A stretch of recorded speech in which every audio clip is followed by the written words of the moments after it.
สวัสดีครับเพื่อนๆก็กลับมาพบกันอีกครั้งนะครับสำหรับช่องจัดจิโต้งนะครับสำหรับวันนี้ผมซื้อเจ้าดิจิตอลมิเตอร์มาทดลองใช้งานกันนะครับตัวนี้เป็น Wi-Fi Smart Switch ในตัวด้วยเนาะแต่ว่าหลักๆเนี่ยผมคงไม่เอามันมาเป็นสวิตช์หรอกแล้วก็เอามันมาเป็นตัวเช็คการใช้พลังงานภายในบ้านนะครับแล้วก็ตัวนี้ต่อ Wi-Fi ได้ผ่านแอป Smart Light นะครับหรือว่าทูย่านะครับก็ได้2แอปแล้วก็สามารถสั่งผ่านตัวGoogle Home หรือว่าAlexa ได้นะครับแต่ว่าเราคงไม่สั่งผ่านมันคือเราจะดูในส่วนของการใช้พลังงานของบ้านอย่างเดียวเนาะโอเคเดี๋ยวเราไปดูที่ตู้ไฟกันนะครับผมนี่นะครับตู้ไฟในบ้านเนาะก็เดี๋ยวผมก็จะเอามันใส่ไปข้างตัวหลักเลยแล้วก็ต่อสายเมนนะครับแทนที่จะเข้าตัวเบรกเกอร์หลักตัวนี้ก็เดี๋ยวเราเอาเข้าตัวมิเตอร์เราก่อนเสร็จแล้วก็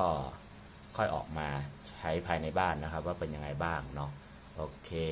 งั้นเดี๋ยวผมไปดำเนินการติดตั้งก่อนตรงนี้ผมใช้สายใหญ่เท่าสายเมนเลยก็คือเบอร์16นะครับเดี๋ยวมาดูกันเราก็ต่อเรียบร้อยแล้วเนาะเราก็เปลี่ยนเอาคู่นี้นะครับมาเข้าตัวดิจิตอลมิเตอร์ Wi-Fi เรานะครับแล้วก็ต่อไฟเข้าบ้านนะครับเดี๋ยวเรามาเทสกันดูนะครับว่าเป็นยังไงบ้างนะครับโอเคตัวดิจิตอลมิเตอร์ตัว Wi-Fi ตัวนี้มันตัวเลขจะมีแค่แถวเดียวนะครับแต่ว่ามันก็จะแสดงผลวนไปเรื่อยๆเนาะว่าไฟเข้ากี่โวลต์ใช้กี่แอมป์อะไรอย่างเงี้ยนะครับอย่างที่เห็นนะครับ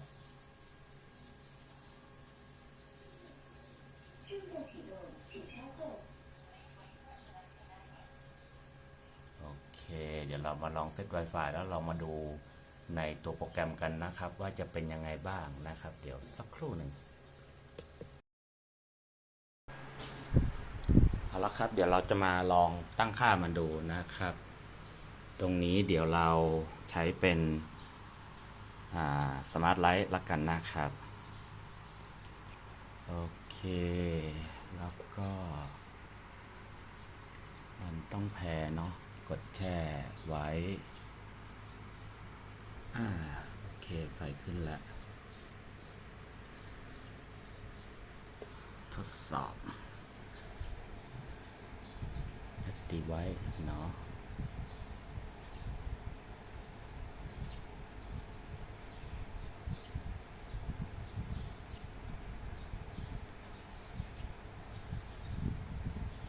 ได้ไหมเอ่ยได้ไหมเอ่ย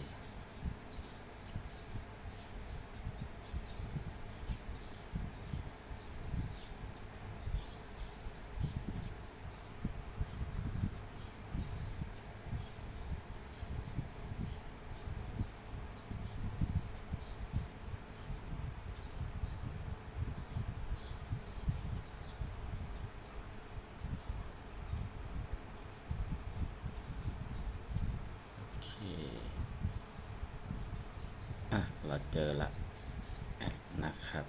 Wi-Fi Smart Meter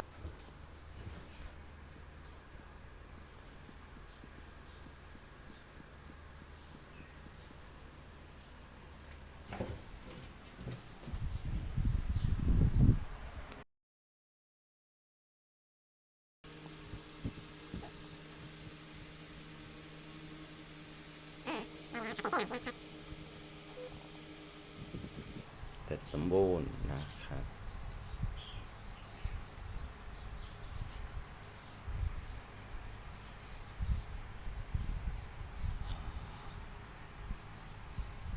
มีอะไรให้ดูบ้างสามารถ turn on ตัวนี้เป็นคาบไฟนะครับ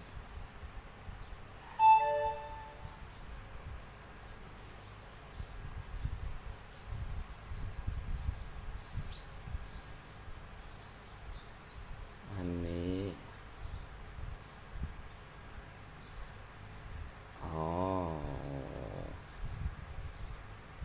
มันเป็นการจ่ายค่าไฟเหรอออกก่อน ตัวในแอปนะครับดูเลยได้เลยเนาะว่าไฟเข้าเรากี่โวลต์นะครับกิโลวัตต์ที่ใช้งานแล้วก็แอมป์ที่ใช้อยู่นะครับอะลามเรคคอร์ดPower Current Alarm ตัว Wi-Fi ตัวมิเตอร์ Wi-Fi ตัวนี้นะครับมันทนกระแสได้ที่60แอมป์เนาะแล้วก็แต่ว่าในสเปคมันเขียน5แล้วก็วงเล็บ60ก็เลย ไม่แน่ใจกันว่ามันทนได้เท่าไหร่แน่แต่ว่าเดี๋ยวผมยังไงจะทดลองใช้ไปก่อนนะครับอันนี้over voltage alarm นะครับ under alarm ที่180 control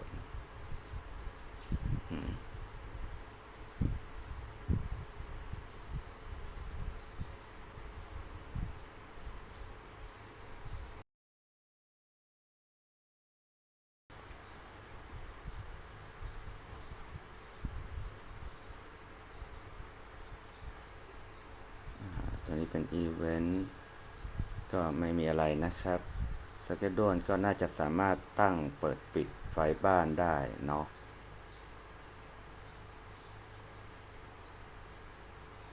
โอเคหลักๆผมก็จะคลิก to view มี record ให้ว่าทำงานอะไรยังไงนะครับตัวนี้เดี๋ยวผมจะลองใช้ไปสักวัน2วันนะครับดูว่ากราฟมันจะเป็นยังไงบ้างเนาะ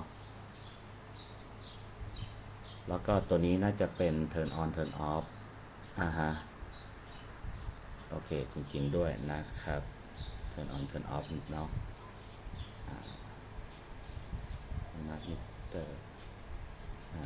จริงด้วยก็มีกราฟให้เราดูเลยนะครับตรงนี้เป็นเดย์เป็นมันนะครับเป็นเยียเนาะว่าเราใช้ไฟอะไรยังไงบ้างคิดว่าในส่วนของการ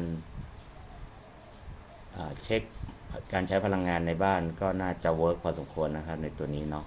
มันก็กดเข้าไปดูได้เลยอันนี้ก็เป็นเรียลไทม์นะครับโอเคงั้นเดี๋ยวผมจะทดลองใช้งานสักระยะหนึ่งนะครับแล้วก็จะเอาผลมาใส่รวมให้อีกทีหนึ่งนะครับผม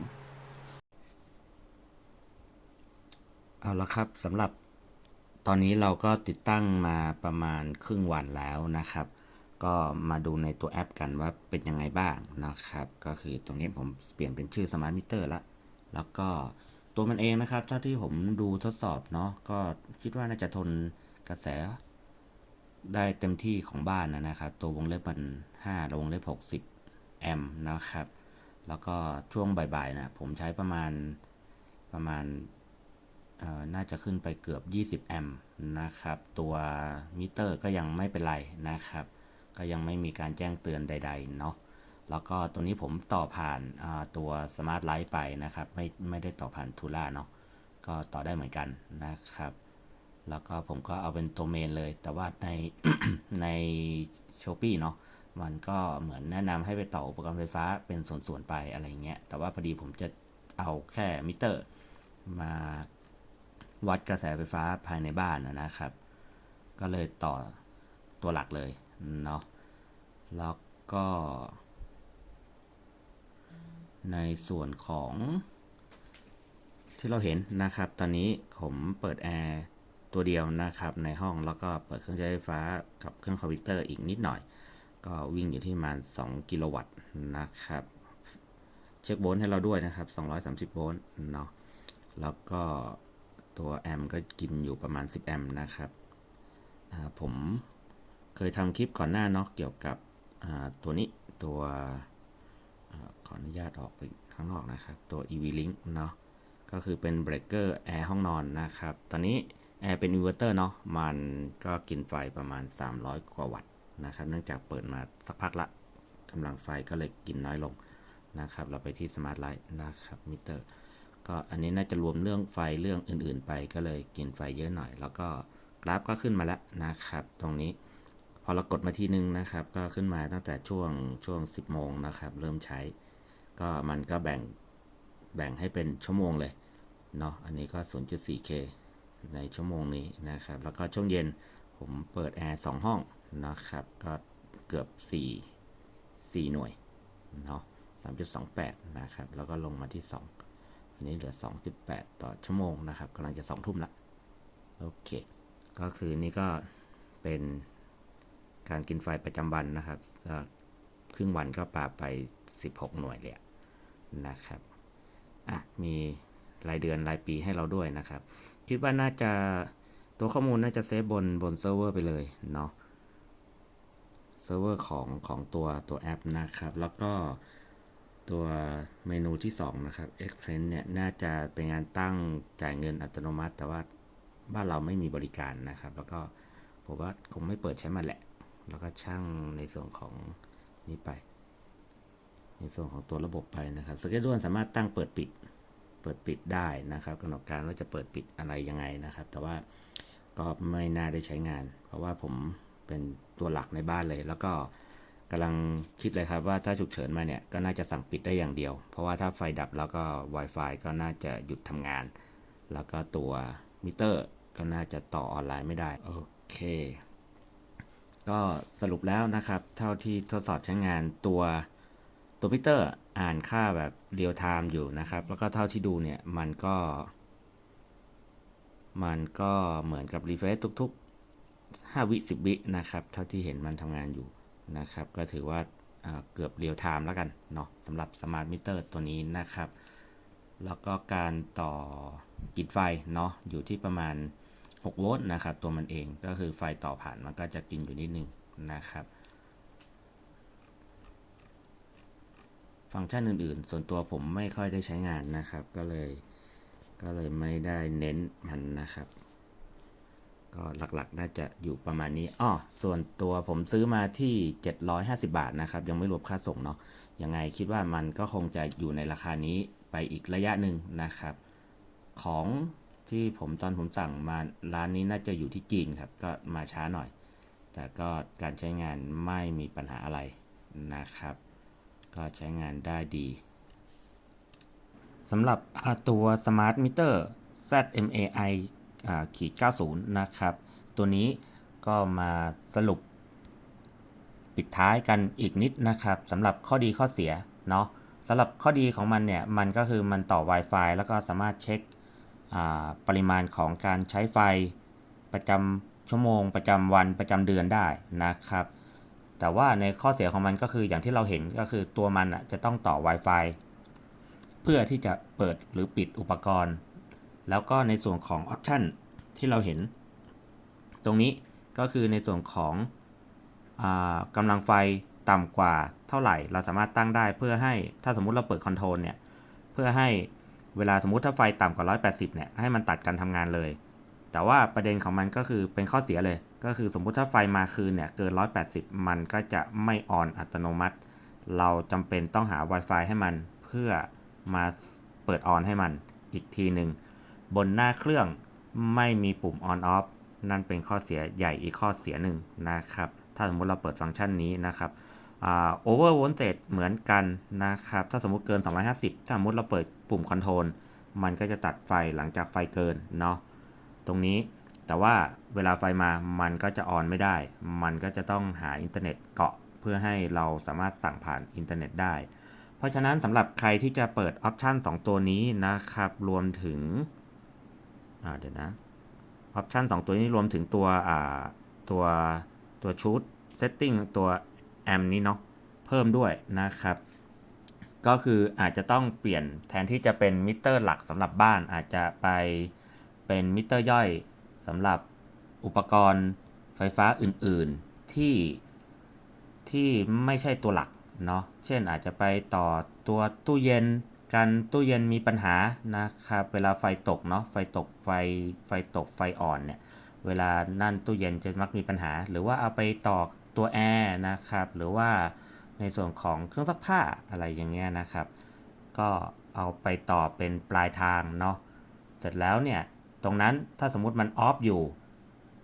วงจรอื่นภายในบ้านอย่างพวกเราเตอร์อินเทอร์เน็ตเวลาไฟมาเนาะพอมันทำงานปุ๊บเนี่ยตัวมิเตอร์ตัวเนี้ยจับอินเทอร์เน็ตได้เราก็สามารถคอนโทรลมันได้เนาะสำหรับฟังก์ชันนี้นะครับยังไงใครที่จะซื้อมาใช้งานนะครับก็ลองพิจารณาในข้อนี้ด้วยนะครับที่จะซื้อมาใช้ถ้าเอามาใช้เป็นเมนเหมือนผมเนี่ยแล้วดันไปเปิดออปชัน under voltage กับ over voltage นะครับเวลามันดับไปแล้วเนี่ยก็จะเกิดปัญหาอย่างที่ว่ามานะครับมันจะกลับมาออนได้ลำบากพอสมควรนะครับเพื่อที่จะหาอินเทอร์เน็ตให้มันเนาะโอเคสำหรับคลิปนี้ก็ขอตัวลาไปเพียงเท่านี้นะครับฝากกดไลค์กดแชร์กด Subscribe เป็นกำลังใจให้ผมด้วยนะครับผมขอบคุณครับ